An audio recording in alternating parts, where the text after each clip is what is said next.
Sorry, I knew I forgot something, but let's go ahead and see if I can get the screen to share.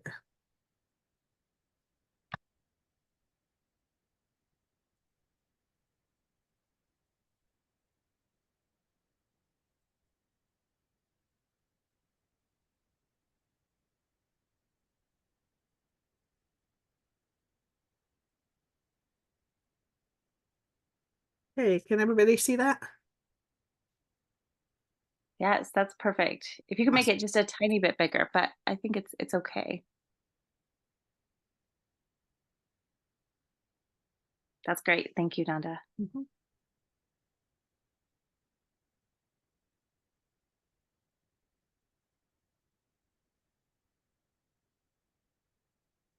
And then maybe just keep going down.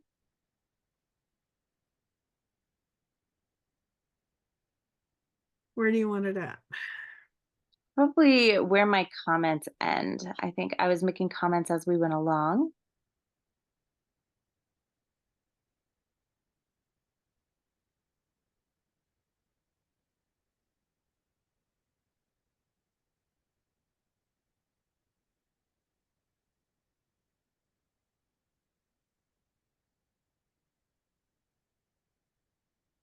I think general policies is where we left off. Tasha, I see your hand up. Yes, I was wondering if there's by any chance if I could get that US code put in stack or in the chat for me so I can read up on it. Which code? Yes, I can drop that. But yeah, where was it? I need the reference. It's at the very beginning in the general sorry about that. I just want Thank to read you. the code 42. Okay. Thank you. 42 CFR 300X3. Thank you. Thank you.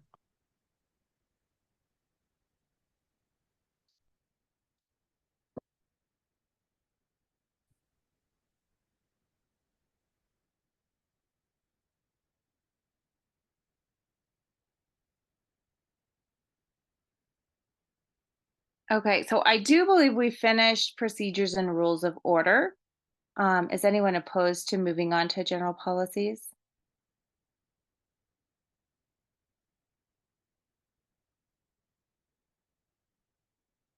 Okay, so the first one is the council shall act only by resolution at a duty called meeting of the council, and no individual member of the council shall exercise individually any administrative authority with respect to the Behavioral Health Administration or the Department of Human Services.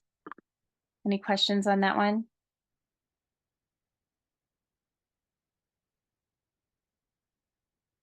Just so you know, I can't see you all, so raise your hand if you do have a question. No individual member of the council shall make a statement of policy which purports to be that of the council unless the council shall have adopted such policy. But no one shall be prohibited from stating his or her personal opinions, provided they are clearly identified as such. Any questions there?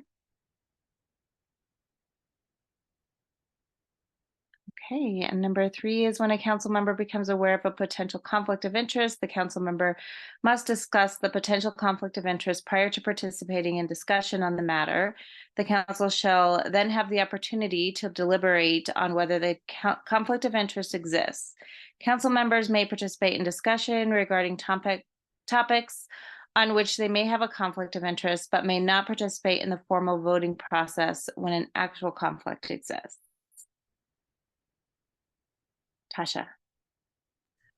I just have the conflict of interest. I don't know if that should be added in there so people understand have a general idea of what a conflict of interest would be. So add in a definition of conflict of interest? I would just say that it'd be more clear and precise so people do know what a conflict of interest is, so then they can address that before proceeding with business. That's just my opinion. Additional thought there to build off of Tosh was, do we have a conflict of interest form? right? Like all the other orgs I work with, they just have a form, right? And then the parties fill out the conflict of interest form that states the understanding and awareness of the conflict of interest. So will we have a form in addition to this statement in the bylaws? Sorry for the noise, I'm cooking. Thank you, Megan. And Donda, I see that you're adding that. Thank you.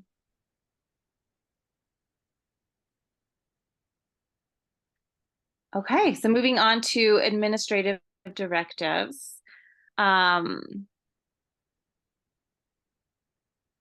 I think this first one that's highlighted is one that was in there prior. Donda, do you know if that was in there prior or if that was an added one? No, okay. Sorry, I don't know.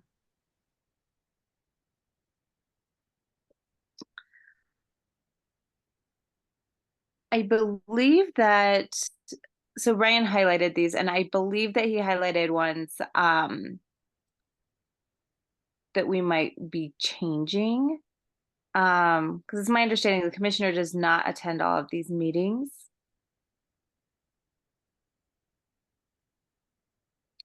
Are we talking, when we say here, all council meetings, are we talking about committee meetings also, or just the formal once a month meetings that we have with the entire membership?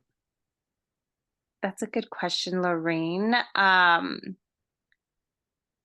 My understanding on this one is that it would be all council meetings, but that it's also sending a suitable representative selected by the commissioner, which in this case would be Ryan, myself, Andrea. But we can get some. Donda, do you want to add just additional clarification here? Margie, I see your hand up, and Lloyd, yours as well. So Margie and then Lloyd.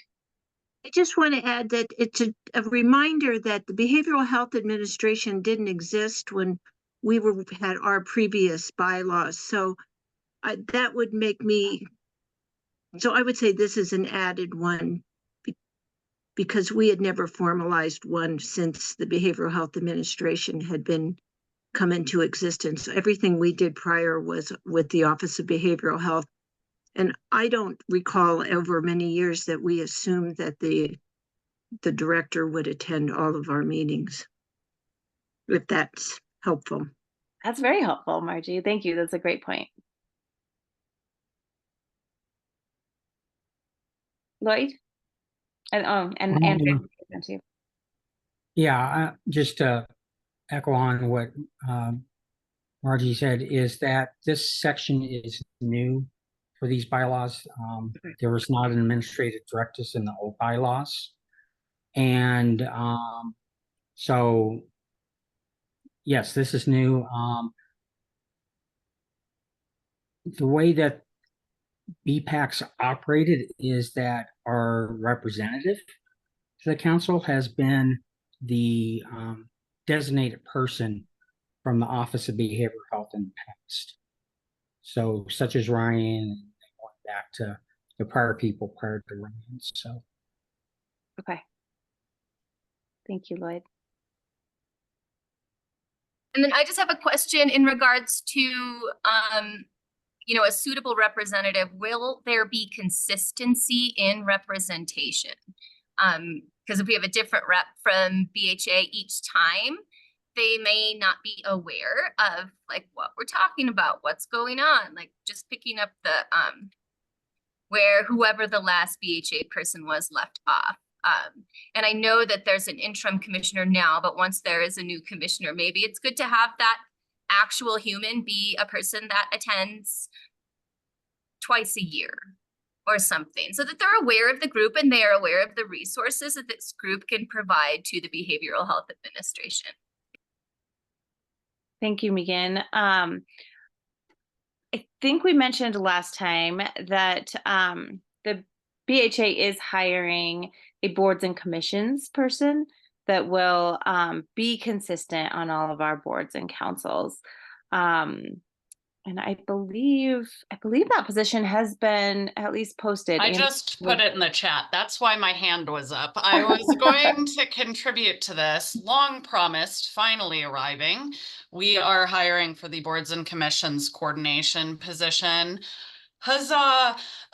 Therefore, and I put the link to the job in the chat. Anybody who's interested, please, anyone, everyone apply. We are very interested in this position for BHA, and that will likely eventually, like from BHA perspective, that person, that boards and commissions person, will be in attendance at BHPAC as well, like in a lot of our commissions. So you will have that consistency of that person. Granted, we're going to have to ramp them up to speed. And again, Ryan and I and Megan and Dottie, we're not abandoning you while that person sort of catches up, but we're very excited about this position. So keep that in mind with your bylaw consideration. Thank you. Thank you, Andrea.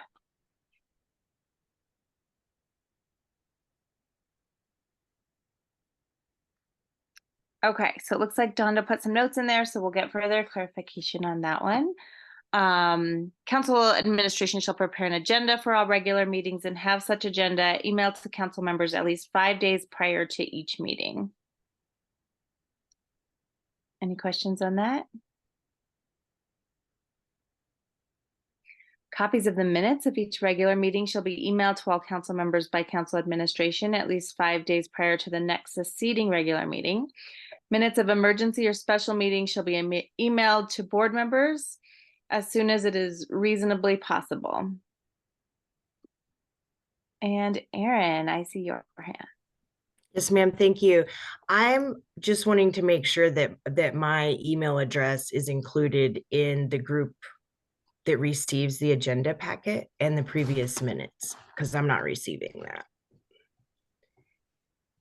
Donda, can you look into that? Yeah, Erin, if you want to IM me your email, I want to make sure it goes out with the same email list as our meeting minutes, and it's also included in the agenda or in the calendar invites. I include the agenda in. Thank you, Donda. No problem. Donda, it looks like Megan put in the chat that she just put her email. It doesn't look like she's been receiving it either. Perfect. If you guys can if you're not receiving it, let me know. Send me the email and I'm adding you on as we talk. Megan, it says that you are on there. And Sean Gartrell put in the chat as well. Sean, it's showing you on there too. Both of you had accepted for this meeting. So you should have gotten it, but I will double and triple check and we'll see what we can do. And Erin, you were not on there, so I have just added you. And Erin, your hand is either still up or back up. I just wanted to make sure if it's back up. Okay, we're good.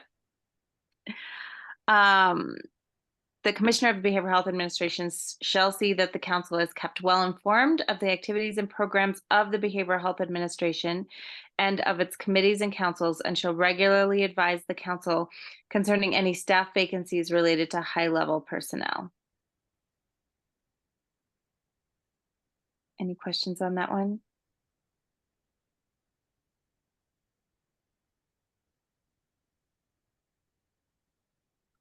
And then finally, a calendar of important dates shall be prepared by council administration. Margie. Just wanted to, since our council is unique because of our role with SAMHSA, if there should be any kind of also recognition that there needs to be coordination with the person who has taken over Charlie Smith's position in that role, which I think, again, because this council is unique with that, I'm going to call it collaboration partnership with that world.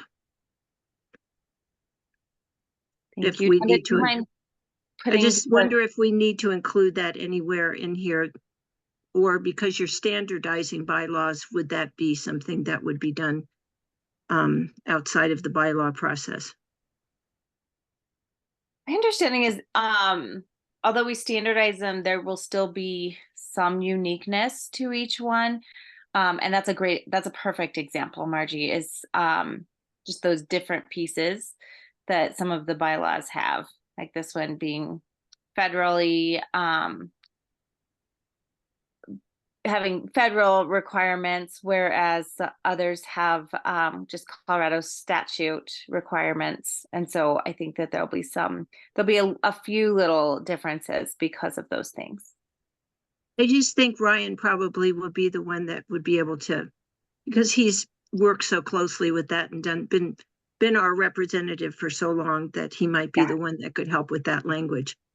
For sure. Yes. And Ryan is involved in all processes of this.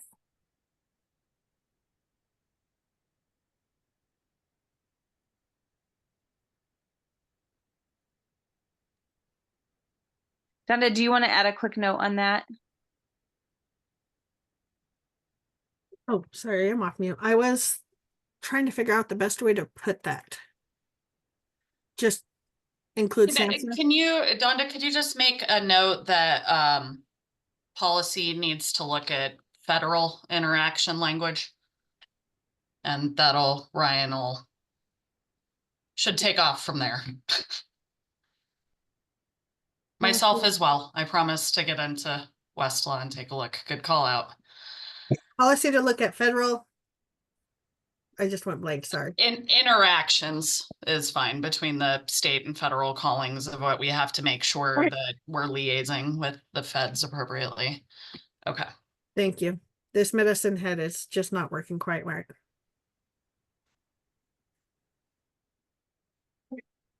Okay, so moving on to the bylaws section. These bylaws may be amended or repealed, and new bylaws may be adopted by a majority vote of the entire membership of the council at any regular meeting of the council. Any questions on that one? Council administration shall provide a copy of these bylaws to all new members of the council upon their appointment and to any person who requests a copy.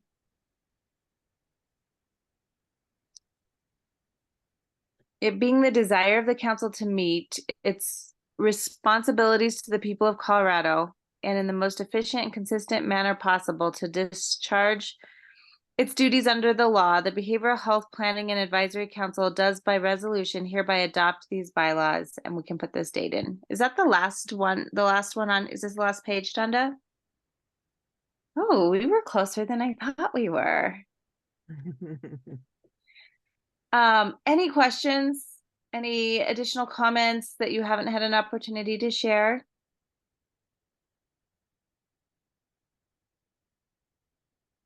Okay.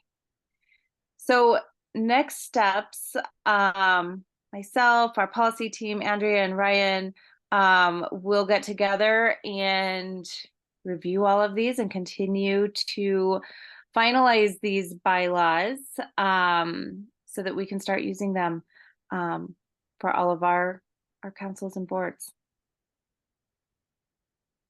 So thank you all for your time. Thank you all for your time and your feedback and helping us get these updated.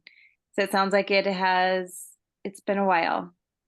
Megan, we do have the qualifications and appointments. I don't know if we want to go through that now or wait until the bylaws are done. I will leave that up to the council to vote on that. My suggestion would be to wait till the bylaws are done, but I'm open to other feedback. And I think that's also going to work with the boards and commissions person that we're working with. Yeah. We're talking about open meetings. So my suggestion would be to wait as well. Okay. Is anyone opposed to waiting?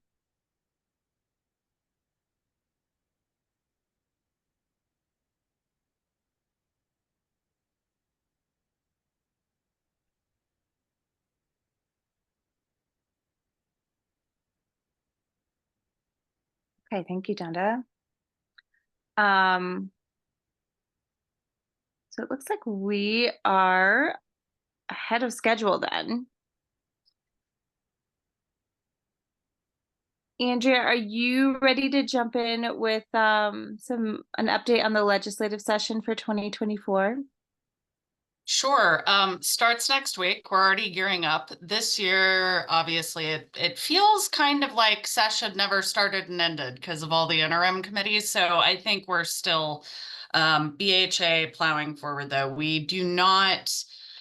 We have some anticipated legislation around some of the school mental health screening. I'm sorry, not screening. I Matter. I'm mixing up my programs. They're so many going on. And so we're looking at continuations of that for funding as associated with a budget request, but not formalizing legislation request from BHA till 2025 likely, and that's to adjust to the timeline with the BOSSOs moving forward from legislation this past January. Now we're in January again. See, time is bleeding together. BHA is primarily focused right now on establishing our requirements around the safety nets, and as well as capacity and quality of both. Now that we're looking more at these regionally informed models for the BOSSOs, as those come online in July, we've got a lot of programmatic functions that go along with that. We're hiring like mad. That's one of our priorities as well.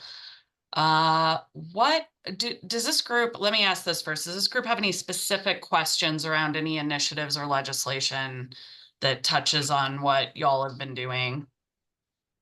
Megan has her hand up. Megan. You're on mute. I'm sorry.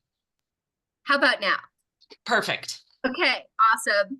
So yes, I have a question regarding that children and youth implementation plan that was presented to us, the mysterious plan that we can't read, which is weird. But so in the JBC hearings, and for everyone, that's the Joint Budget Committee. And I did notice y'all didn't make any budget requests, right? That just seems interesting. But what I did notice is that HCPF, so that's Healthcare Policy and Finance. They have they were asking questions about the Children and Youth, what was it, the Child Welfare Interim Committee. I guess that they moved a bill forward in the Child Welfare Interim Committee that looks a lot like the mysterious, nobody can read it, Child and Youth Implementation Bill, right? And so what JBC was asking is, why are these two bills that are very similar, because apparently some people can read the Child and Youth Implementation Bill, they're very similar, and there's already a budget request for one of them, but the Child Welfare Interim Committee was like, why didn't we know about the Child and Youth Implementation Plan if it was so close to one of the bills that we moved?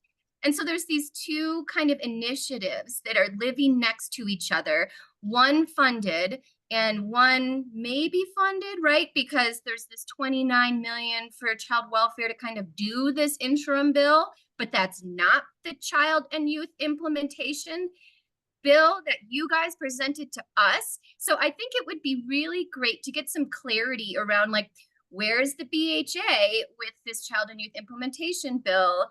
Because it didn't seem like HCPF with the JBC had really good answers, right? They were like, oh yeah, that was a bill, and then this was one, and then the HCPF, and that's not you guys, right? But they were sort of speaking for you. I know you were probably there or heard them kind of say, well, BHA did like these things, but that was HCPF saying it, right? What we know is there wasn't a lot of stakeholdering on the Child and Youth Implementation Bill that you guys presented to us, that this group heard about last meeting. And then separately, there were stakeholder meetings for this Bill B, or whatever the bill number is going to be, that came out of Child Welfare Interim. That's also a single entry point system. So where does BHA land on, like, how are you advocating? Are you advocating for both? Are you guys going to make them go together? Are they going to stay separate? Does that funding go for just this one initiative? And where is the funding coming from for the initiative that you presented to us? And what I heard HCPF say is that there was a lot of stakeholdering that happened for the Child and Youth Implementation Bill that BHA has, Dr. Werthwein's bill. Can I just call it Dr. Werthwein's bill, right? But we didn't really get stakeholders. So that seemed like a misrepresentation that HICPUF made on behalf of the BHA, whether that was intentional or not. But I think for session, when we're talking about money, when we're talking about how we're going to fund like a single entry point system for children, youth, and families, where does the BHA land in that space? Are you a proponent of both of those bills? Are you, Andrea, are you going to work to kind of get them to go together, or how are you going to address this? Because it seems like there's a division in place currently, and it could be from the lack of understanding of these two separate bills. But certainly with Zenzinger being on the Joint Budget Committee and that being like one of her bills, it seems like a bit of an oopsie. And like, how are we figuring out that oopsie so the money is going where it needs to go to when it needs to go there? Did my question make sense? There were a lot of them in there, but yes.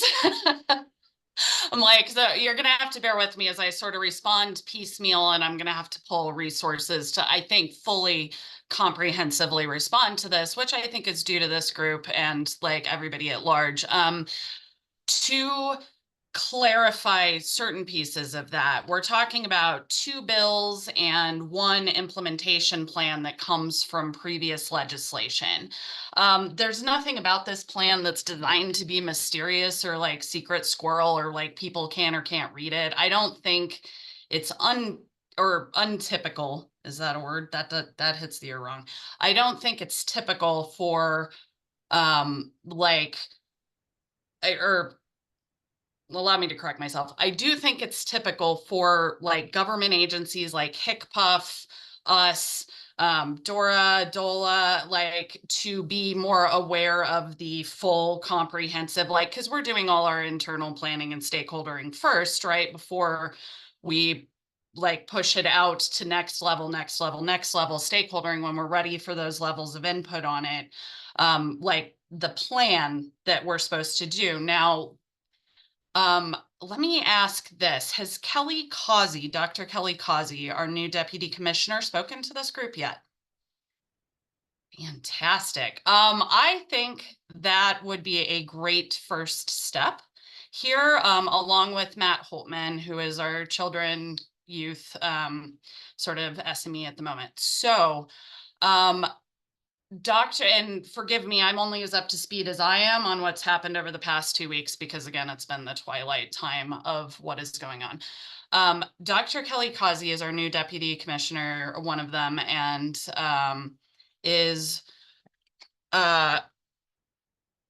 she was involved in the, Megan, help me, the Colorado Children's Coalition campaign.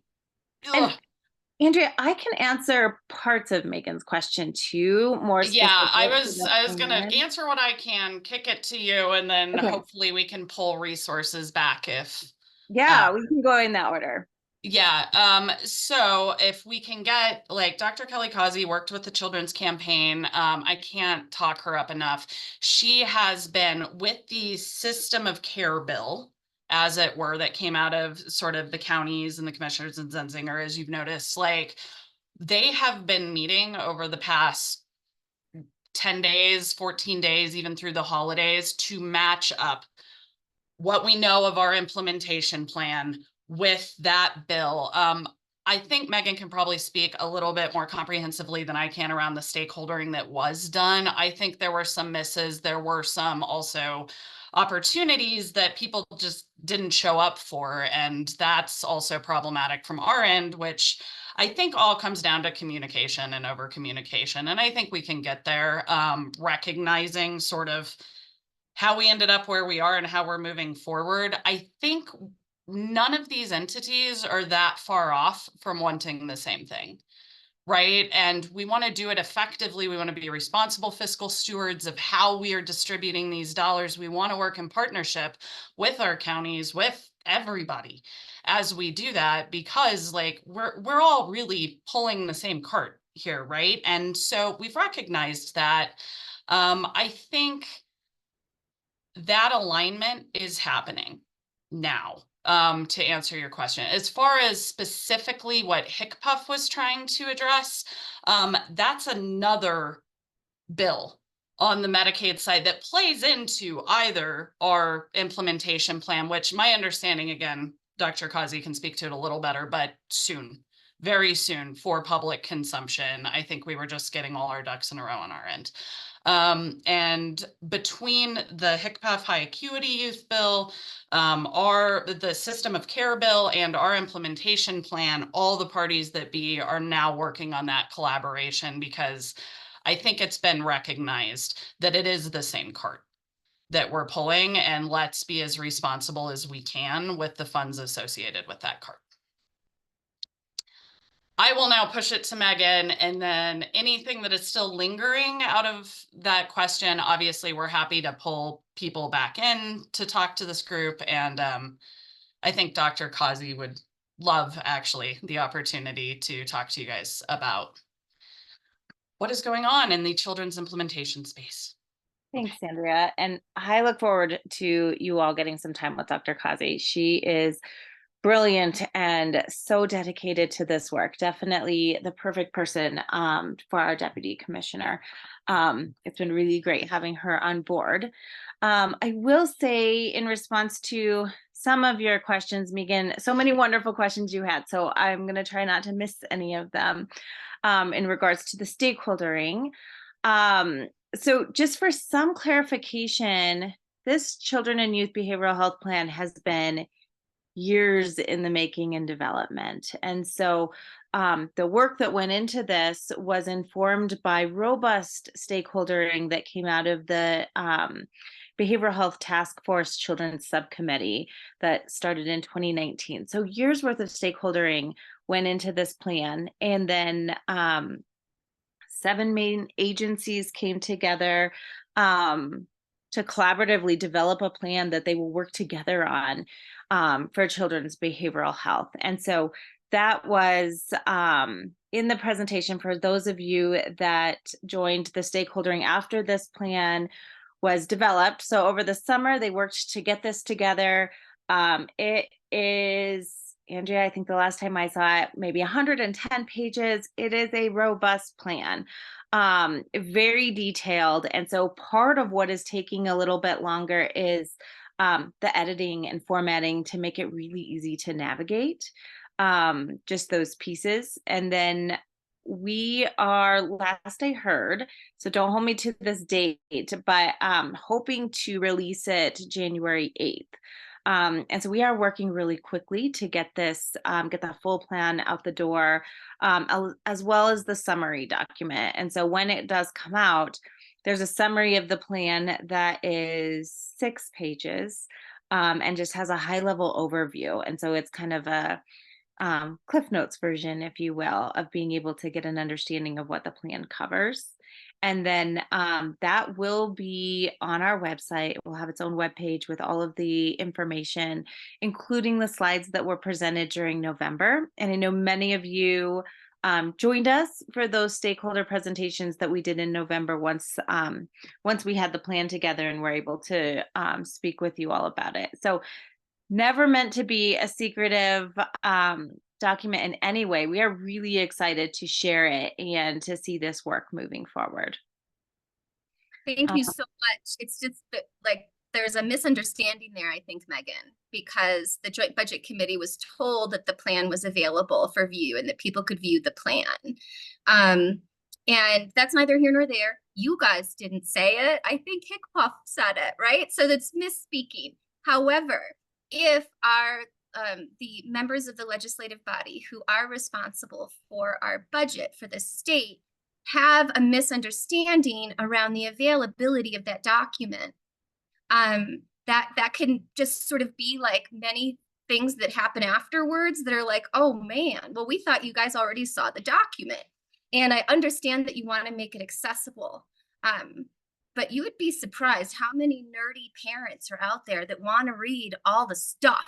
And just in general, it's good for us to be able to digest it and not just be given like a little snippet that feels digestible. Everybody has a different digestive system. So I think it's better to just allow us, and we've been hearing that it's about to come out for a while. And so the difference for like a consumer, right, for someone whom is reading these documents and trying to understand the landscape, what's going to happen in legislative session, how is it going to affect our families, how is it going to affect our communities? The difference is we can read the other bills.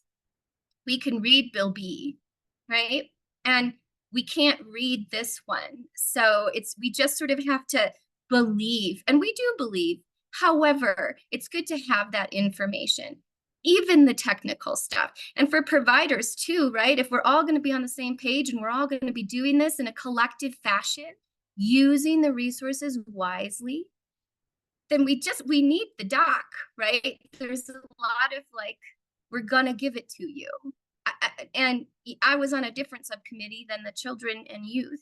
However, I know that what we saw as a result of safety net wasn't necessarily what we chatted about for those years that we did the task force. So it would just be better if we could just see it in its whole glory, all of it, all the technical stuff that maybe goes over our heads. Because if we don't see it, there's no way for us to know.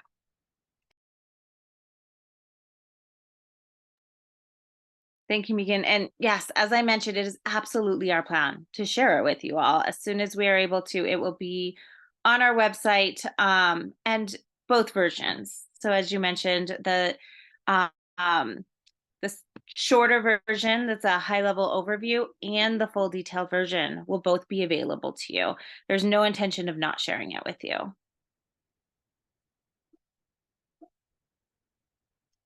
Margie, I see your hand too.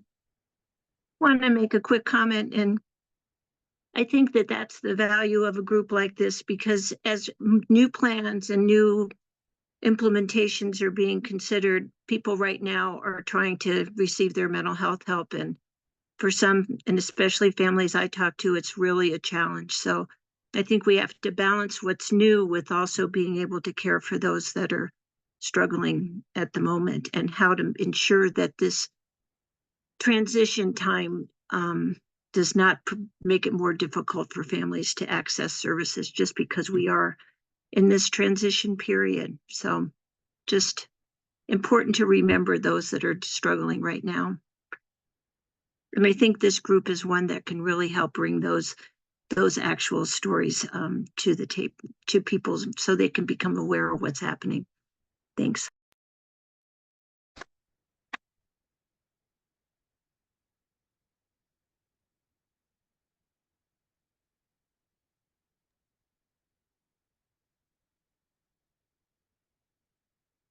Okay, so oh, Bonnie, your hand is up. Oh, thank you so much. And Andrew, I'm so sorry. I'm going to take you back like 10 minutes ago. You were talking about iMatter. For those of you who aren't familiar with the program, it is a program that basically provides access to any youth in Colorado with they upped it to 6 free mental health services. And so people ask me about this program a lot. So it sounds like, I know this time last year, I was saying that for sure it's going to be funded through June 2024. Is this bill to make sure it gets funded through June 2025, or like a longer time?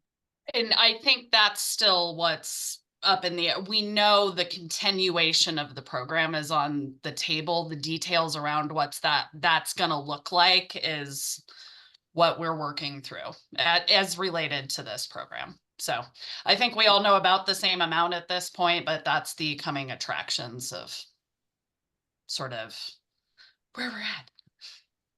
Awesome. And as you have them, any updates you could give throughout the session about that program would be so appreciated. Yes, and we do intend, like, session doesn't officially gavel in for another 6 days, even though it feels like we're here.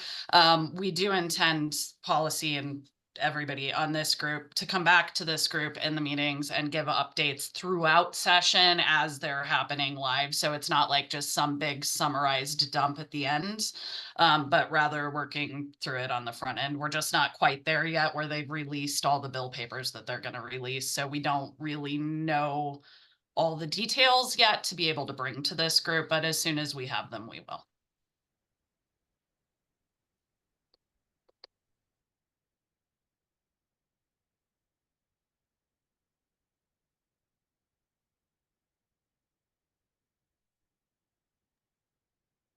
I just have one more question with the leadership shifting, and Andrea, super happy to have you in this role. And so who is our point of contact? If we're like looking at legislative stuff and we're like, oh, something is happening and that's weird and we have questions and we don't know who to ask. Like, who from the BHA in the legislative team should we reach out to ask those questions? And what's the best way to reach out to that person?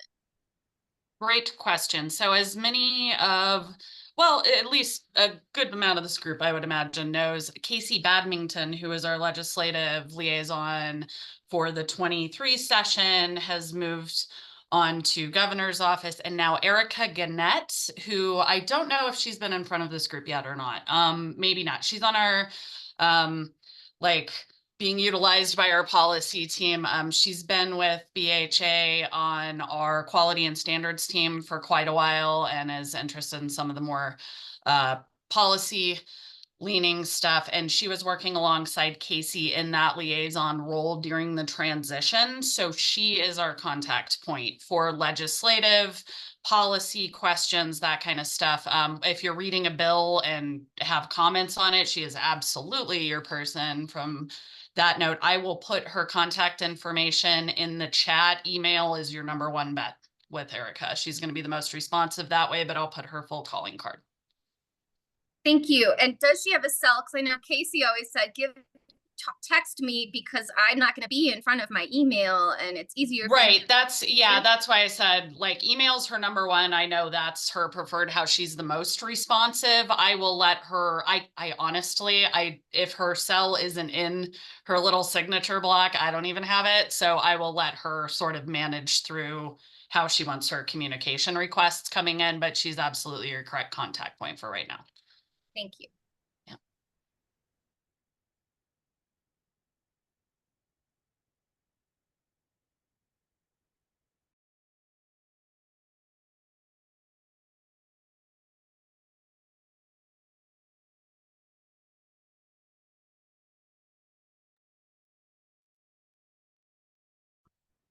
Okay, thank you all for the great questions. Lots of questions around children specifically. Andrea, are there other legislative updates that we didn't get a chance to get to yet? Not that are coming to the top of my head. I was sort of percolating on this last night. Again, I think most of the BHA initiative focus over this like transitionary 18 months before the intermediary shift and all of that is primarily focused on capacity and quality building for our safety net statewide, and like being responsive to regional differences in those models, and then just really working with our providers in that space as well, to technical assistance all the way, right? As like more and more of our newer systems come online over the next 18 months. So we're trying to be focused on integrating all of our systems that way so we don't lose the forest for the trees, I think is the easiest way to explain BHA's posture this legislative session. Again, any specific questions around it, or as we start seeing bill papers get dropped, reach out to us. We're happy to talk to anybody about what we're seeing. So.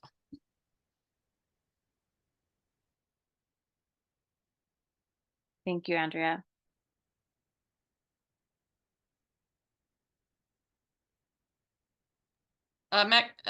Megan, I think that depends on what you mean by discuss the BASO rollout. I just kind of know what it means for our communities now that the regions are finally decided, correct? Like now we know for sure.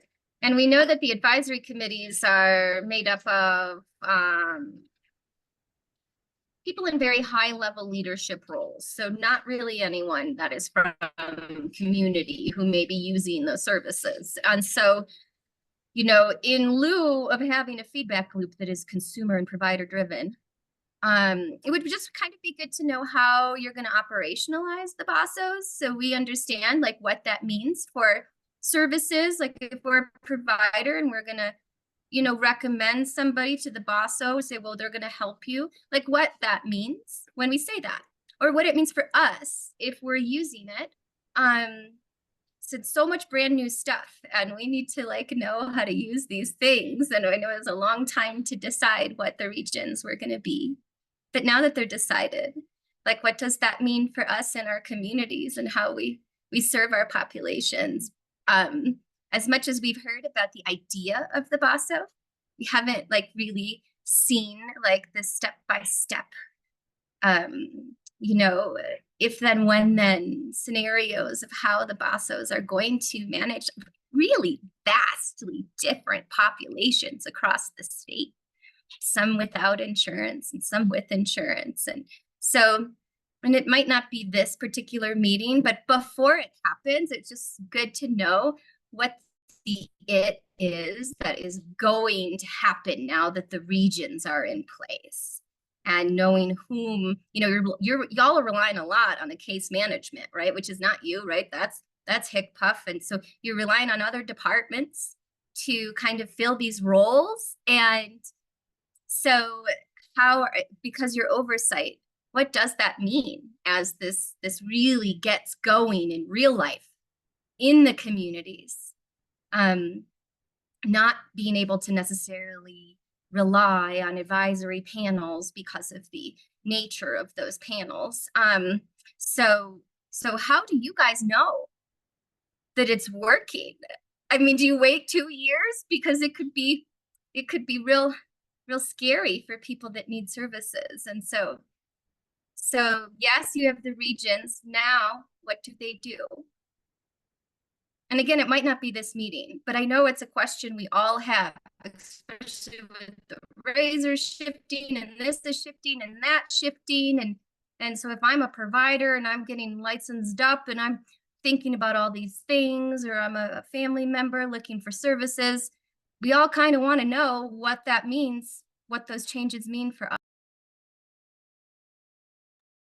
Absolutely. And I agree with you, which is why I think we are on the precipice of, like you've identified, that we are moving into this over the next 18 months, right? This is exactly where we need advisory council input. We need to be coming to you with these decisions in real time as they're sort of unfolding, as we are able to, realizing that, the decision makers at different levels on any implicated decision is going to drive the appropriateness of like the advisory council's, like role basically within as we develop. But it is our job to listen to this advisory council and all of our advisory councils as we build these things out. That is absolutely critical.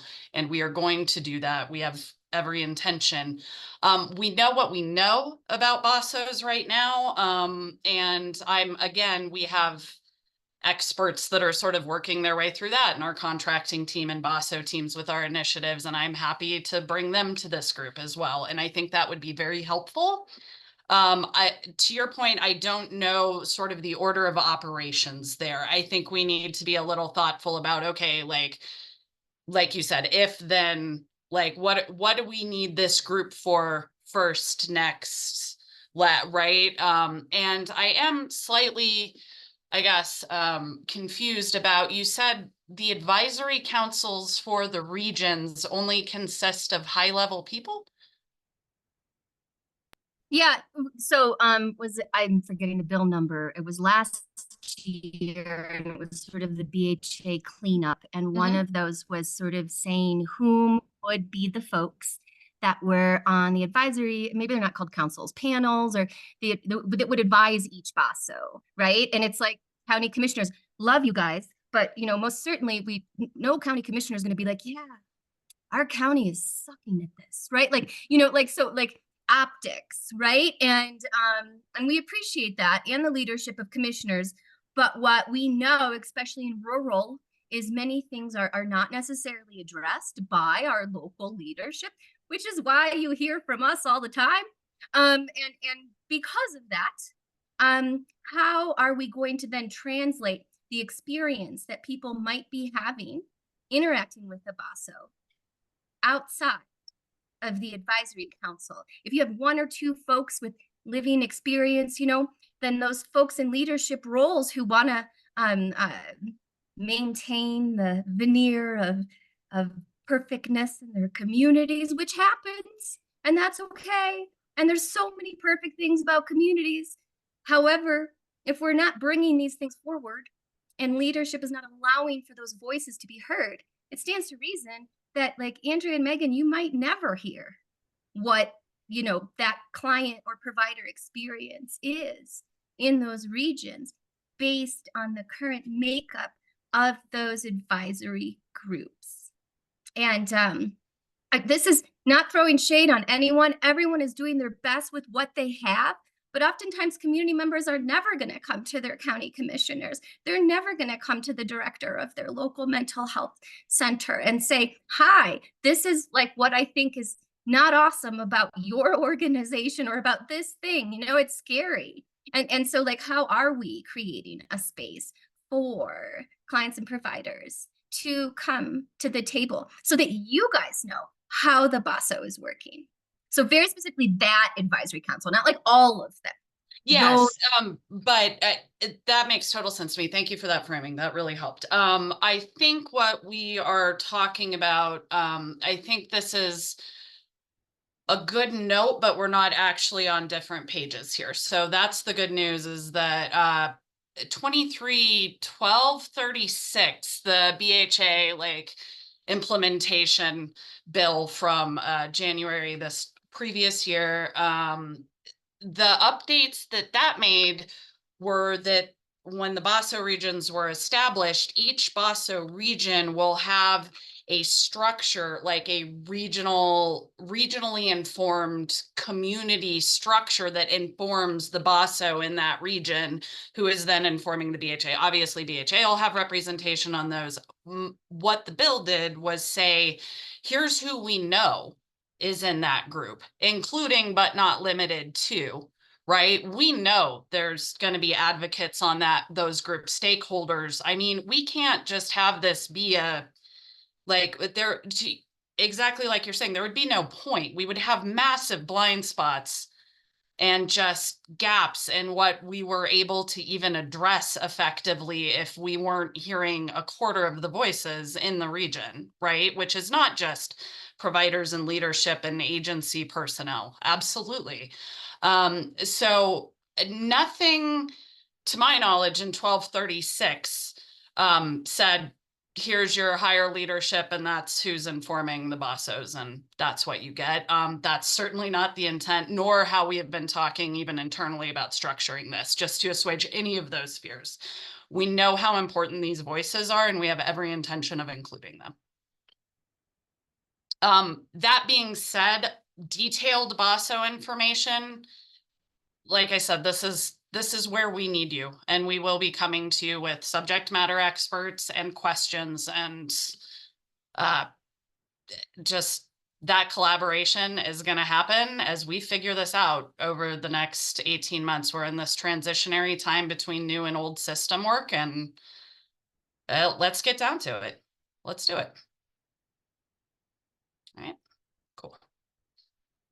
I'll find the language that gives me this pause, and I'll just share that specific language with you. And that might be something to review, obviously, where it's in statute and blah, blah, blah, but just thinking really intentionally around what that BASO feedback loop structure currently looks like in statute, and how you may need to just add additional voices to the process in order to really learn how these BASOs are moving out into the world and positively affecting all of the populations you're serving.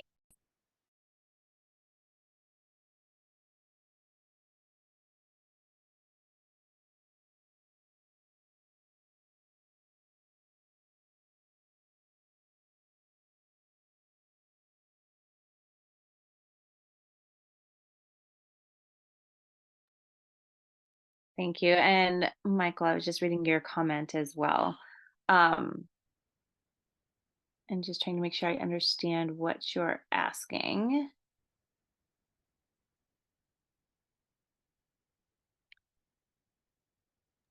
So it sounds like you're having difficulty finding information, Michael. Yeah, I mean, just context for what seems to be for what is obviously like a foundational shift in the way that these services are organized around the state, like including what's happened previously, how that kind of ended and evolved into this new BASO system. It like I'm having a difficult time tracking what we're even talking about because I haven't been able to locate any historical context through pretty intimate Google searches and trying to email folks at my ASO or at Jefferson Center. So just trying to figure out if I guess at its most basic, is there an online resource to get up to speed on this discussion? So BASOs will be, we're tasked with fully establishing BASOs by July 1st of 2025. And so as we move through this process, we did, Michael, I don't know if this provides additional clarification, but we put out an RFI, a request for information, this last fall, and then use that to inform when we develop our contract. And then we'll put out an RFP, request for proposals, coming this spring. And so we're in the process of figuring this out and building it. And so that's probably why you're not finding information out there yet. It's just not there yet. We're still in the very beginning stages of getting the BASOs established.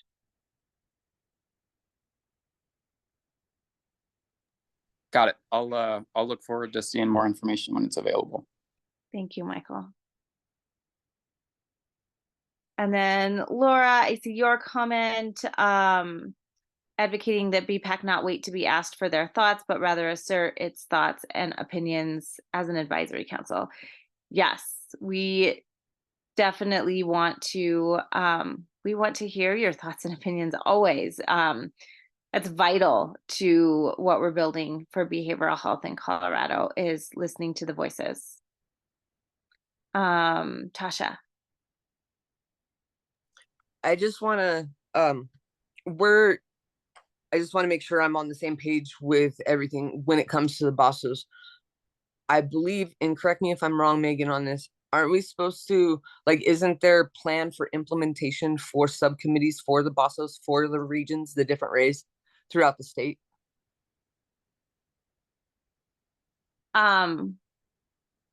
There will be, and I will find out more information. I think we'll have more information as we go. And I do know that the BASOs, because I'm reading the rule delay right now, that it's supposed to, all the BASOs are supposed to be up and like together and running by July of 2024, correct? No, July 1 of 2025 is Okay.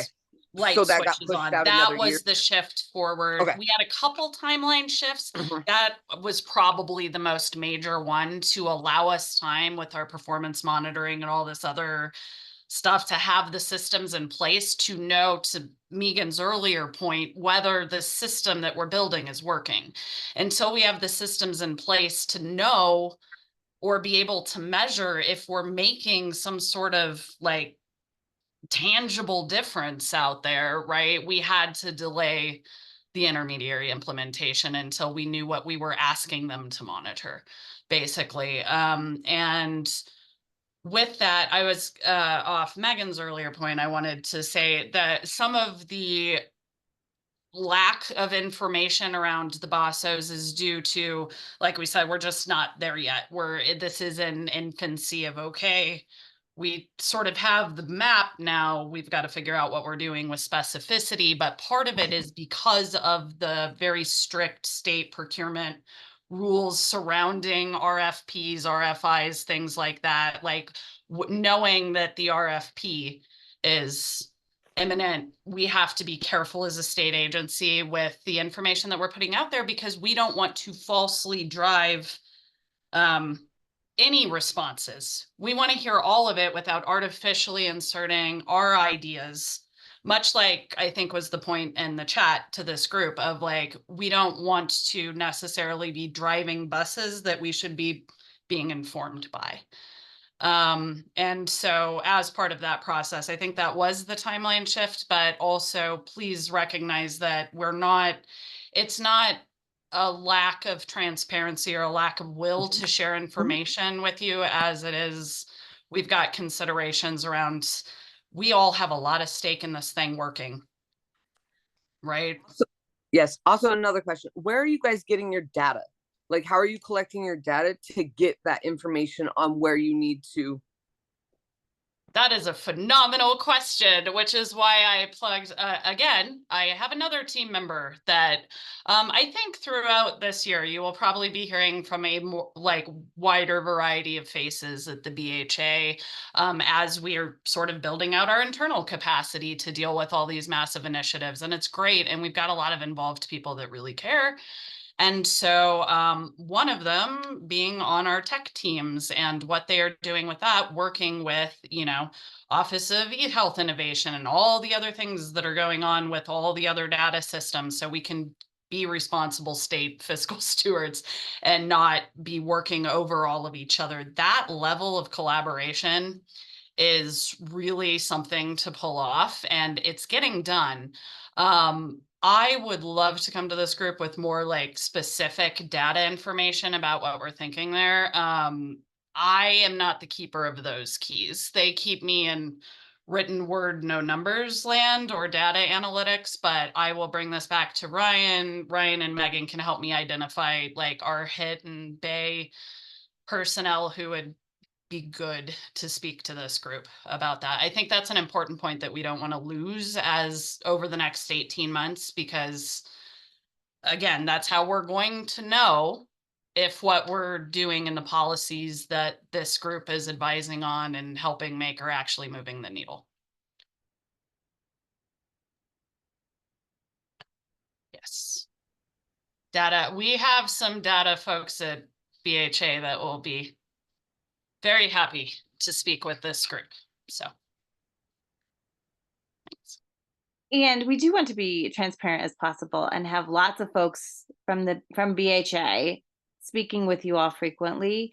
We also have on this call with us today is Yesenia Wilson. Yesenia is a representative from our safety net group, and she just sent me a reminder that the safety net group, we will be doing stakeholdering over the next 6 months on safety net, and a lot of that information that we get during that stakeholdering will be used to inform the implementation of the BOSSOs. All of these pieces, everything that BHA is doing, it all works together. Safety net, care coordination, BOSSOs, it all works together and informs the system as a whole.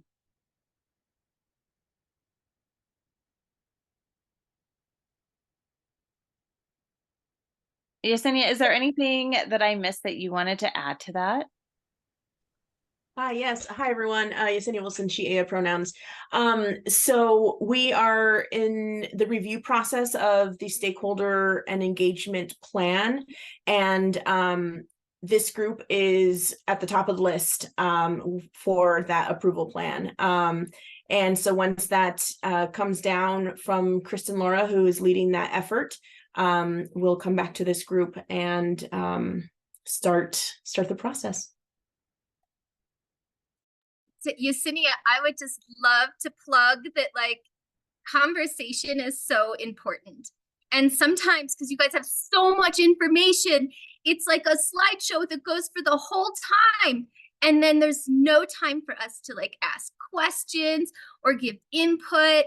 And so maybe as we are doing this next round of stakeholdering, we could reimagine what that looks like. And I know we've talked about that before with this group, and I'm sure the BHA has heard that from other folks as well. But I wonder if it would be possible to just give everyone the slideshow before, right? That way we can, and if we don't understand certain things in the slideshow, well, that's what the stakeholder meeting is for then. So we can like talk through it with you, right? And sometimes you might not have the answers, and that's okay. But even if you say to us, well, that's not my job, like Andrea just did it. I don't do the data, but I know who does, and they're super awesome, and I'm going to give you their names and you can contact them, right? So like having that be the stakeholder meeting instead of like tons of content, and I have a brain injury, so I don't process content that fast. And but if we had the content before, then when we were doing the meeting, we could ask questions, and you guys might even get questions beforehand. So then when you come into the stakeholder meeting, you're like, wow, like 5 people asked this same question. So we definitely want to address that. And I feel like we could just gain more traction. And then it wouldn't be like we stakeholdered, but I guess we didn't hear about blank, because you'd probably have more of an opportunity to hear about all the blanks if we had more time to talk and discuss and have dialogue during those meetings, right? And the feedback forms are great. Not everyone's a technology person. Some people need to just like look at you, Yesenia, and ask you, hi, this is my question for you. So having that be a part of it so that we're not missing out on the voices that you all need to hear to make informed decisions about how we move forward.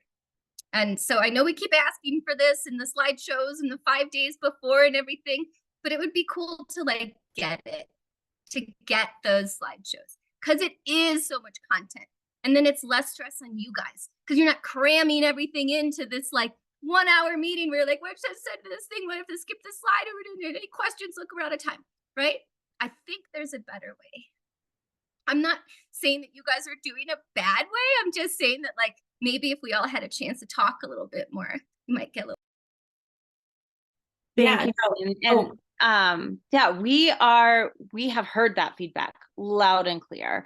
And thank you for continuing to advocate for that. And so as we're building out our framework for stakeholdering, I'm really excited about it, but it takes in all of that information and everything that we've learned through our stakeholdering that has happened since the beginning of the BHA. And so our safety net group did a lot of stakeholdering this last spring.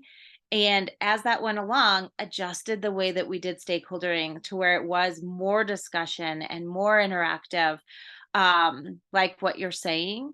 And I will share an example with you with our other advisory council, with BHAC.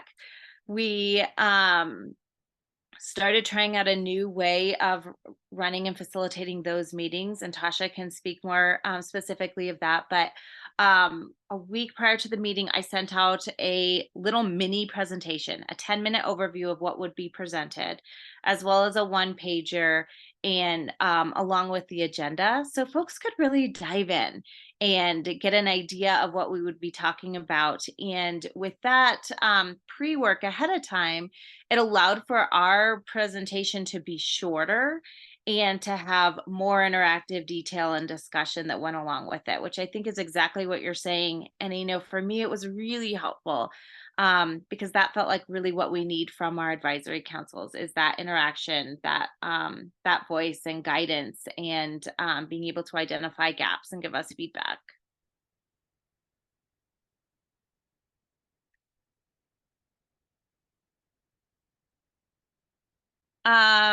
I see Bonnie's hand and then Sharon. I also recently it was our EDI coordinator at the Prevention Services Division that encouraged my team and I to share a slide deck prior to presentation, and it went so well. And I think also is like the preparer of slides, it kind of made me make better slides because I was like, oh my goodness, like my entire division is going to see this, so I better make something that actually looks good. So I love that idea, and I think it really did yield a more robust discussion. Thinking back, I feel like I'm always going back like 10 minutes in the conversation, so sorry to be late, but when we were talking about data, when I introduce myself, I always say I can provide you access to anything prevention related. So in terms of BHA data, I'm not that kind of person, but if you're interested in Healthy Kids Colorado data, if you're interested at CDPHE, we have so many surveillance dashboards. So if you want to learn more about retail outlet density, things like that, feel free, email me, and I can get you dashboards on dashboards. I'm also, data is my second or third language. So I can get you connected with people who it's their first language and love to talk to people about data. So let me know, and I can make connections. And also my final thing, sorry, I'm talking a lot. So some history behind, so why is someone from CDPHE at this meeting? 2 years ago, I think it was, time all blends together. But my division, we've been at OBH, we do prevention. And then when the BHA was getting started up, someone was like, wait, isn't there a whole division at CDPHE that does almost the exact thing that what you do? So 10 of us got moved over. We still have very good connections and rapport with the BHA. That being said, I know at least in the recent past, their data and evaluation team has been really a skeleton staff. And I'm saying this just so you know, if you make a data request and it is taking a while to process, they're trying their best. They're just running on bare bones, or they work for a bit. So have patience. It's nothing intentional. Even my friends that work there, I'm like, hey, I really need this. And they're like, we know, I'm so sorry. So requests can take a while, but everyone's trying to get to it when they can. But in the meantime, I can show you dashboards.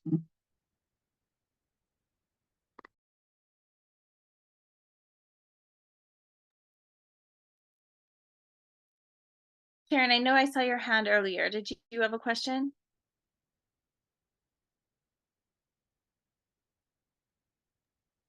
No, I was really only doing a thumbs up that I like the idea of having that pre-information that we can kind of look at and come in with a little more understanding of what we're going to look at and talk about.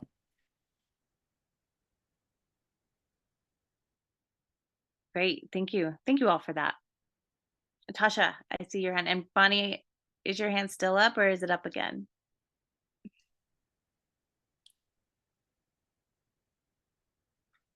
Thank you, Megan. I just want to put in about I just want to put in my input, and this is my input and my opinion. Getting that information prior to the meeting was very helpful because it allowed the people who needed to process and understand the information that we were going to be discussing in the meeting to prepare for the meeting, to ask the questions. There was a lot more advising, and there was a lot more informative information that was given during the meeting, and a lot more progress was made within one meeting than we have made within a whole year.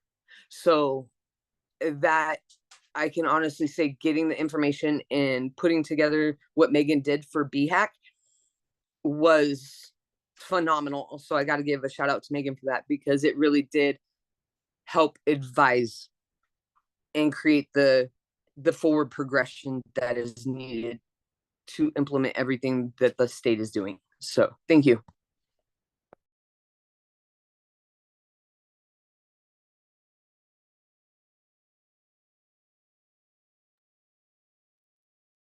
Okay, any other questions?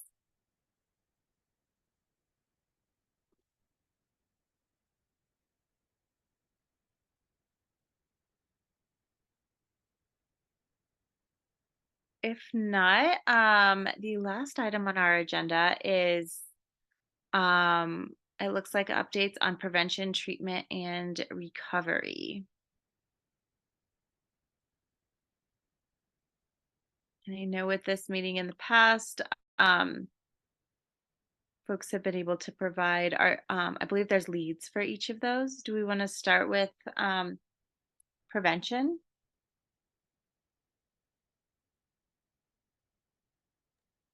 Megan, this is usually what's going on in the areas. So the people that serve. So sometimes Bonnie and I have updates and sometimes we don't. So, but I can just let you know that we're still working on the scoring for the training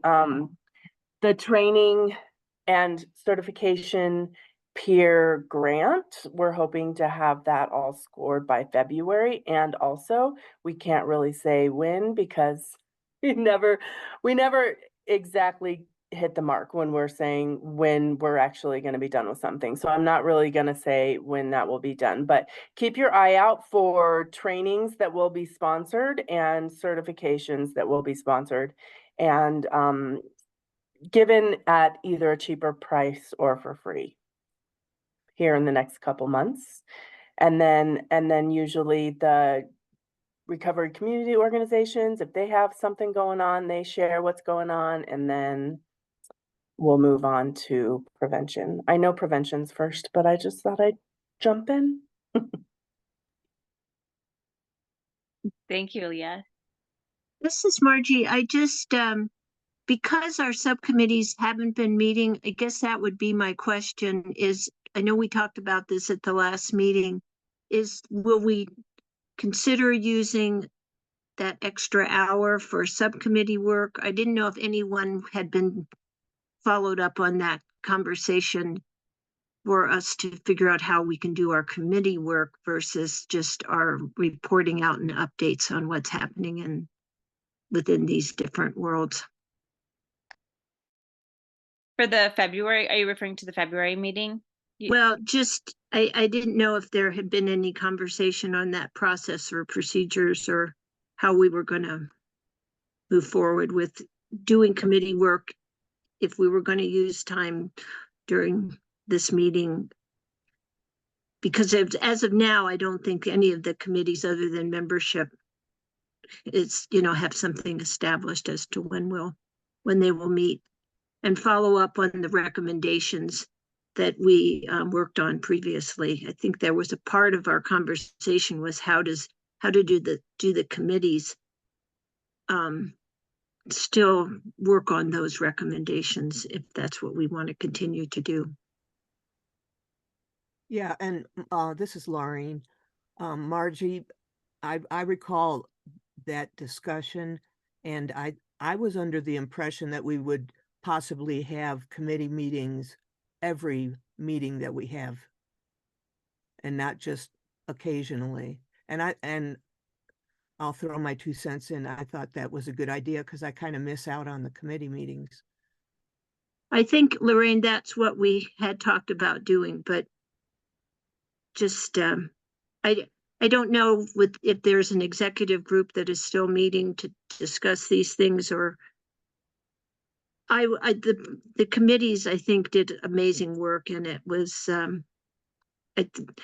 I hate for it to be sporadic versus regularly a time slot to do that work. What do we have, and this is just so I can have it on the record, what do we have for the committees to work on? I know in the past we've had them working on suggestions and stuff, but what committee work are you thinking?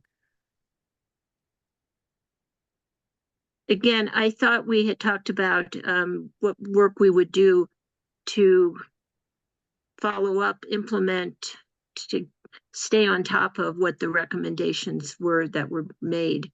So we just didn't throw them out and then say, good luck, but really trying to figure out where we fit and what we could do to ensure that they were being implemented. Okay. I just want to make sure we have that right in the minutes. Okay, Laureen again. I think there also was a consideration that we would be able to inform and react to current events. So if something happened between September and June, and it wasn't necessarily a legislative thing because we missed out on September, but we could work on it maybe to do it for the next year. So it wasn't always immediate actions. It really, for me, it helped develop the council for me. You know, I got to meet people, I got to understand better what we did. So I'll shut up now.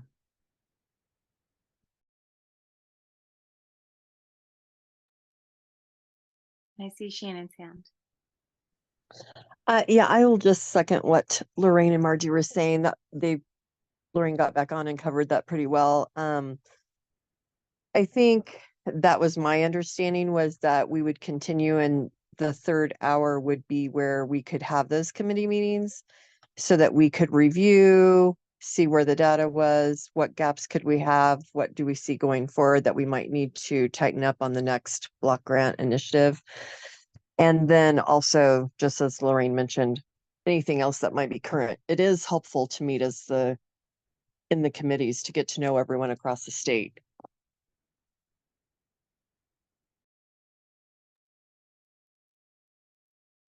Thank you all for that. Donda, can you put a note just for our next agenda for February to see if we can put in some time for that? Yeah, and I think a lot of that also depends. We need to get our chairs in place and our membership committee in place, or membership in place before we move forward on that. And I think that may be what we were waiting for, because I know we need to get chairs, and the chairs are usually the ones that set the agenda. So that may be the next step, is getting our chairs in place and then adding this to the agenda, but I will definitely add it. Yeah, thank you. If you can just put a note on it and then we can go from there.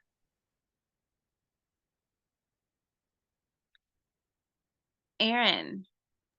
Yes, thank you. I guess I just have some housekeeping questions because I am new. When I go into the website, our list of members aren't updated. Our agendas and minutes aren't updated or posted on there. And so I'm just wondering if, I'm just wondering where the website's at as far as updating where we're at. And then these are being recorded, but I'm not sure where to find those recordings on the website. So I have a question about that. And then people are referencing previous council recommendations. I've not had a chance to look at those. And I'm wondering if those are posted somewhere or if someone could share those with me so I can be up to speed. And then what else was it? From what I was looking at, we have 7 committees. Is that so? Lots of housekeeping questions. I can help with that, Megan, because I've been working with our BHA has hired a new web designer that is in the middle of trying to get all of this updated, and they have to work with CDHS, who also has to work with the state. So it's been an intertwined process. So nothing has been updated since they started. But they are working on it, and as soon as we can get that up, I am happy to let you guys know. But we have been working on that. And if there's any of that information, I know we do have the recordings. I have the minutes for each one. They're all on our file. So if you need anything, please do let me know and email me. Okay. I'm happy to send it out. But until they get the website updated, I think we're at their mercy on that one. Okay, well, I appreciate that, Donda. And then our committees, is that correct? We have 7, the data, evaluation, legislative membership, prevention, recovery, steering, and treatment. Is that current? I think that might be old information. And someone else correct me if I'm wrong, but I don't think we've had a data and evaluation committee in about maybe 4 years. I think about 4 years ago, we had one of those. So I think we had been working with prevention, treatment, recovery, and membership. Am I misspeaking? I'm looking at Margie right now because I feel like Margie and Rhonda and Aaliyah. No, that's correct. We, there was a data, and then there was actually a family and child, and then, so those were, taken away at the same time. And so the focus were on these 3, and membership was the one that met separately versus at our regular meeting, so that we could, those of us on membership could participate in one of the 3, prevention, treatment, or recovery. Okay. And legislation went away, and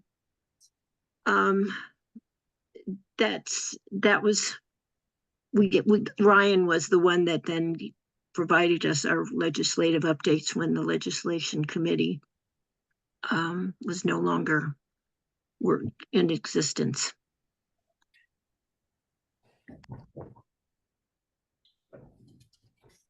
Margie, can we bring that committee back though, just because it's session? Like maybe we just have it during session. I don't know. Like there's probably It would be good to know what's going on, and we have such great resources with the BHA right here on these meetings, like get our questions answered and participate a little bit more. I don't know what your thoughts are, because yes, it's another committee. This is Lloyd. So our core committees are in the bylaws, and some of the other committees were formed ad hoc by the council as we needed them. So the data on the website is extremely out of date. Yeah. And it's good to hear that the state is moving forward with some solutions, because it's always been very difficult to try to update that information with needing to pass it off to another department and wait for them to update the actual website. So hopefully with Google Drive, where a lot of our current documents are, and the changes going on in the IT realm, we can start getting a lot of that information up to date. So, and this is a piece that both membership and the steering committee has talked about that we need to make sure that we have all of our data and keep it organized. One of the problems that we had over almost 9 years that I can speak of, that when the contract changed for the administrative support for this council, is a lot of those files did not get passed on to us, not available. So there's bits and pieces here that we're going to be going back and trying to collect and find from prior individuals and emails and things like that to get a lot of this up to date.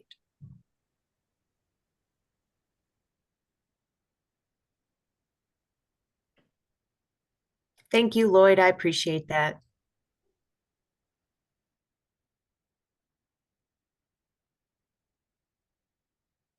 Thank you, Lloyd. And Annette. Hi, I'm Laureen. The legislative committee as such, I like it the way it is where we're doing it now, where the whole group gets to hear the legislation and comment on legislation. It seems not to be like so much the process, because the process is pretty ingrained in the system of our government, but you know, there might be a bill about treatment, and then there's another bill about prevention, and then there might be one about prevention and treatment. So which one do you discuss in your committee? It was always easier for me to hear it as part of the whole group. So that might have been one of the reasons that we decided to forego the legislative. And it also, you know, there's usually about 25 to 30 people in this group, I think, in these meetings. They can get pretty unwieldy if you get too many people going on something. So it's nice to just have 3 choices. Thank you. Yeah, that's helpful feedback too. And I know Donda's capturing all of that in the notes. So we'll have that information. I was just going to say that having Ryan be the disseminator or someone from BHA be the disseminator of the information has been really, really helpful, because we don't get a slant on it. We don't get a bias or someone else's understanding. So I hesitate on all the other committees that I serve, when we have a legislative committee, it usually is, there's a delay in when the governing board or the larger executive board gets the information, because the legislative committee has to get the information, then it has to go from BHA, then it would have to go to them, and then they would have to disseminate it out, and then they would make some determinations about what to share and what not to share. And I really like the fact that Ryan doesn't screen it. When we've been in session with Ryan, it's the good, the bad, the ugly. It is preparing all of us for all of those things, and there is no delay. And so that's why I really do like the way that we do it now. And I don't think that we need to create another busy committee for everybody to join in on, and then be another middle I serve on so many different things, and I just think those middle committees end up just feeling, those people feel a little frustrated about spending their time doing something that we can get it from the horse's mouth. Like Ryan can tell us, or one of the others of you from BHA can just tell us what's happening on the floor. Just real quick, Ryan's done an awesome job, and I think the flow of information as far as what's pertinent's been better than what it was at one point. The reason that committee actually went away was Mo was the committee chair of one, and she rotated off council and retired. So we had nobody to do it, and Ryan picked that ball up, and he's done an awesome job. So Mo was really good about bringing that information forward because she was always in those sessions and everything else as well. So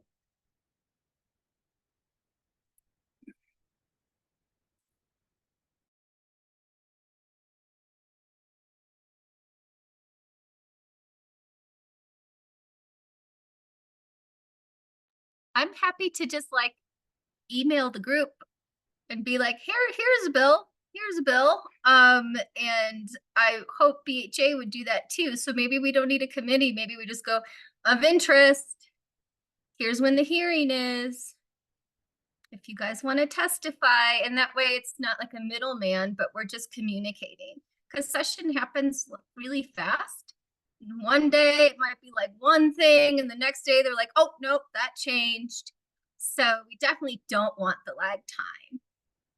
Frank's also here on this call right now. I know he's not a part of the group, but his ears are here right now. So I think we can still ask Frank stuff too. But I'd be happy to just share bills and like there he is, it's Frank, in their committees and, like just so people know what's going on. I know Frank knows, he's got his ear on the pulse too. I'm happy to share our ledge tracker when it's up and populated. And I know Mental Health Colorado keeps a ledge tracker, probably, other organizations, maybe CCDC too, Megan. So those are, good, I think, good resources, but, like another Annette, I think said, it obviously, for those of us that are tracking it with advocacy, we've got a specific purpose and, I mean, it's just kind of, be informed, as you look at our tracker, we're representing a certain constituency and others are as well, but I'm happy to help with updates throughout the session.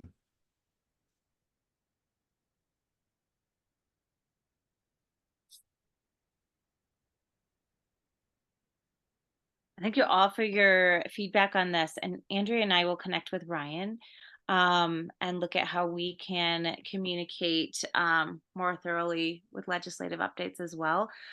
We most definitely can continue to provide you all with a legislative update at each monthly meeting. But from what I'm hearing you say is that you're asking for more frequent updates. And so we'll connect and see what we can come up with. And again, really thank you for sharing your feedback with us. Just so you know, we did also add the bill dossier for 2023 at the end of our meeting minutes while that was going. We'll probably do the same for 2024. So that was on all of our meeting minutes. So you can always click in there and then update it as we go.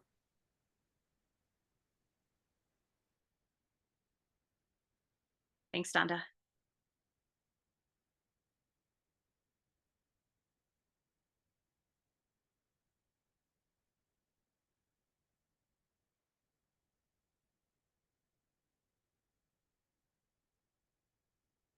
Okay, is there any other updates that we missed on anything happening with prevention, treatment, or recovery?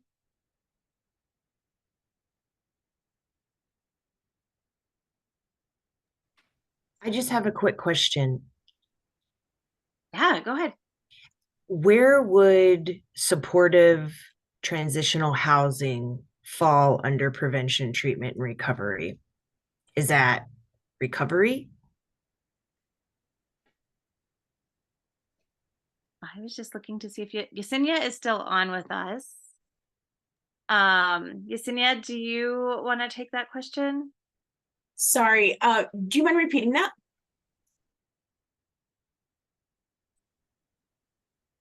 Yes, ma'am. I'm just wondering if supportive transitional housing is part of recovery under the subcategory of recovery. So I would say so in the aspect that BHA does pay for the room and board as transitional housing. I know that we are brainstorming on how BHA can be more at the forefront of housing. So, but yes, I would say in general, the answer is yes. Thank you. I appreciate that. That's one of my major priorities is supportive and transitional housing. So I'll be advocating for that throughout this entire process. Thank you.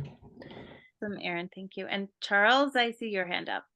Hi, Megan. Yeah, I just wanted to bring up, in the past, we used to have OBH liaisons on each committee. And that was very helpful when committees were working, because that way we kind of had a conduit to ask questions to the OBH at the time, now BHA. And it kept the subcommittees on track. And I see we have a few people from the BHA. I don't know if we have enough to cover every committee, but we found that very helpful in the past to have some kind of liaison from the BHA on each committee, just to be a conduit, to ask questions, to get data, to, float ideas so that the committee didn't get too far off track and then find out, it wasn't something that was even an option to suggest. So I would just throw that out there, that was a very helpful process in the past.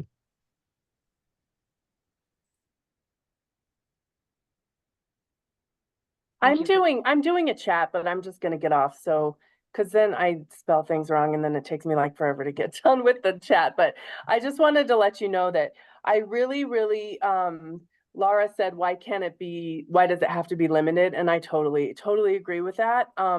Just as far, like, it should be prevention, treatment, and recovery. Housing should be a part of just life in general. It shouldn't, like, it's a shame that we even have to put it into these pockets.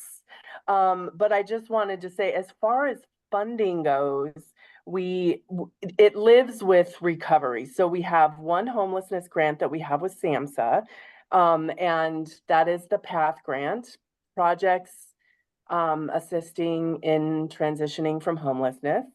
So we have that one grant, and now we have Yesenia, who's working with all the other state departments so we can work together to help end it. But I do think, just if we are looking at, and Erin, this is kind of to your question, if we are looking at putting it in a committee, like, putting it in committee, we would probably do it in recovery, but make sure that we're pulling in prevention and treatment as well, because like I said, it's definitely not something that we should silo. We don't want to silo housing. We want everybody to be housed. Like, this is just, no matter where they are in their recovery or treatment. So Well, I appreciate that. Thank you so much, Aaliyah. Could you put your direct contact information in the chat for me? That would be helpful. I might reach out to you just directly sometimes so we can kind of talk more about that. I just know that housing is public safety, housing is recovery, housing is everything. And we don't have enough of it. So I'm just hopeful that we can see more of assistance coming down the pike for that. Thanks so much. Absolutely. Thanks, Erin. Okay, being mindful of time and looking at our agenda, is there any closing comments or questions before we wrap up for the day?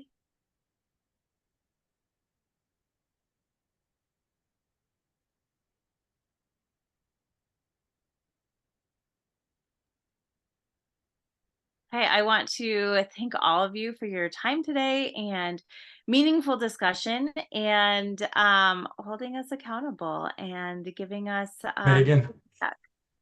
Megan, I got my hand up and apparently it just fades right, right Oh, into my I background. apologize, No, Dennis. no, Go that's ahead. okay. I'm gonna have to do something with my virtual background.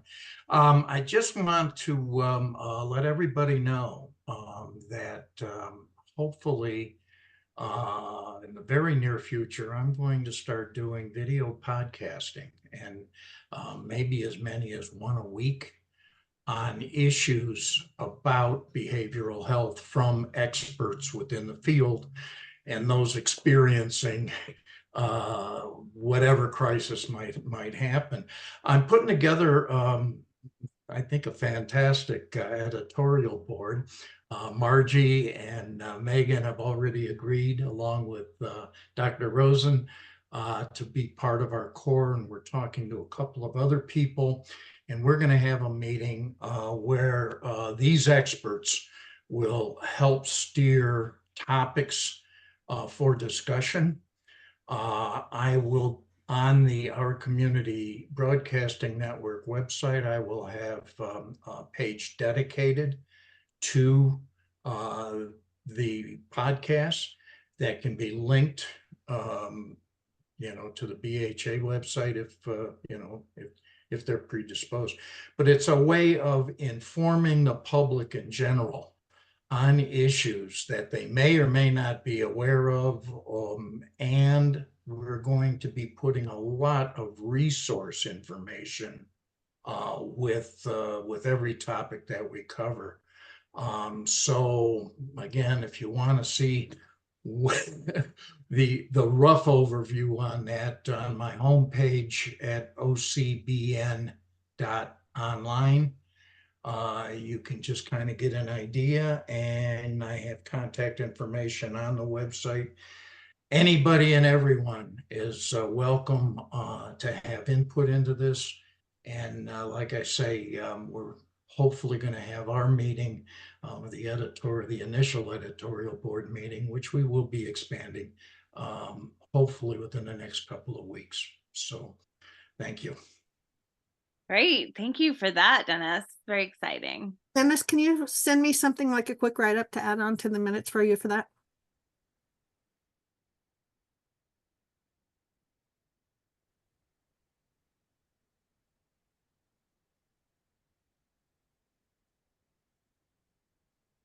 Okay. I'm Dennis, gonna put Donda? the website in the chat too, if anybody wants to just click on that. Okay. Thank you. And Dennis, I apologize for not seeing your hand. You're absolutely right. It is completely camouflage when you put it up. Okay, with that, I will wish you all a wonderful rest of your day and looking forward to seeing you all in February. Just to recap a few things, Andrea, Ryan, and I will dive into the bylaws and work on getting those updated and cleaned up to present to you all in February. And we will take everything that you have said into consideration with our planning of the next meeting and trying to send you information ahead of time when we have presentations. Thank you for those suggestions, Megan. As I mentioned, we have noticed significant improvement when we've been able to do that in other meetings, and we are always taking note and working to improve our stakeholder process so that it is meaningful and engaging and really gets all of the voices to the table in the meaningful way that we need to hear them to inform our work. So thank you all for your time today and for your wisdom and guidance. Have a great day.